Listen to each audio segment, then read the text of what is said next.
And so you can kind of see both of these. All right, excellent. Okay, so when your shoe's about 95% accurate or better, that's when we're again going to use a sure form. I've already done most of this over here, but use a sure form to take the tops of the bumps off. We're trying to get rid of the evidence of how it was made. We're trying to get rid of any evidence that this is made of clay, because we're trying to make it look like, well, in this case, like it's made of leather. So sure form first. And again, you've done this on previous hand building projects when we're trying to get rid of marks. Sure form.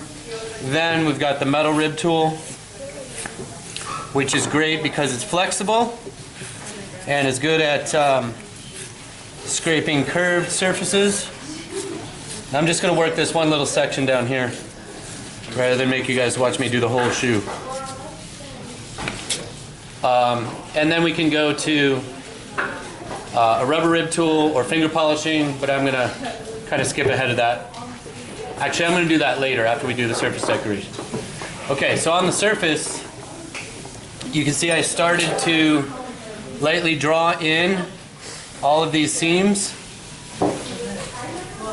And again, I'm going to focus on one little area here. Let's say, yeah, you want to come on this side? I'm going to focus on this little area right here where we have this seam. Thank you, sir. And we've got some layering. And again, my eyes, just like when I was looking for the form, I'm looking for the lines now. I'm still using observation. So I'm looking here, I'm looking here, I'm looking here, I'm looking here.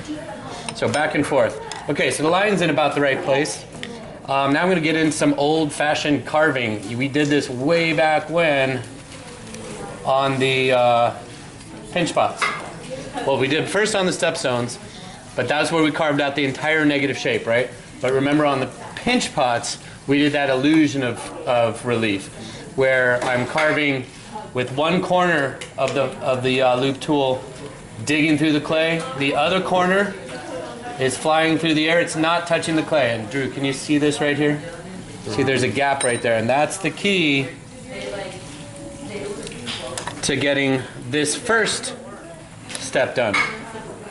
So right now what we have over here, and Drew, I hope you can see this, we've got this plateau.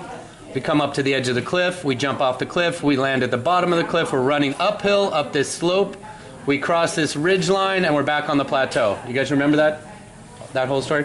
Okay, so that's step one, make that cut. Step two is get rid of the ridge line. So lightly scrape away the ridge line until you can't really see it anymore. And then we'll get into finger polishing.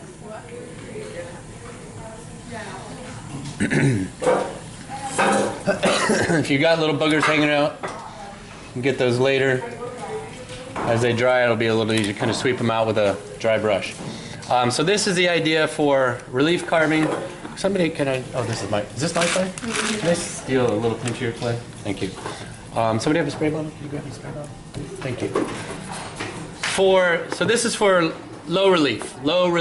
That's where the layers are pretty close to each other. For high relief, like up here, see I've got this seam, or let's look at this one. And Drew, why don't you come back over on this side? Right here, there's a big difference between this ridge, or this edge, and this negative space down here. So I actually started adding clay through applique over there, and I'm going to do some on this side to show you what that looked like. So it starts with a little water, then a little scoring, and I'm going to take a coil and just add that on that edge. So once I get the coil in there, I'm going to pinch it, add some pressure, make sure it's really stuck. But then I'm going to compress it to one side. So this is, again, creating the illusion of layering, but this is a much higher relief. So if you've got something sticking up pretty high, you might want to add clay versus take clay away. So you're going to have to make the decisions on your own. Every shoe is a little different. Each shoe has different designs, different heights of relief. And then I can also combine the two techniques. So I just added the clay. I could go in with a modeling tool while it's wet. Or I could let it get stiffen up and then go in and carve this area. And I could use either end of these to do that. You guys got this? The last demo I'm going to show you is how to do the eyelets and shoelaces. That's a little trick thing. Okay? And little stitches and seams. So try to get all the layering done today and tomorrow. And then on block day I'll show you guys how to put the finishing touches on it. Okay? Any questions? Thank you, Drew.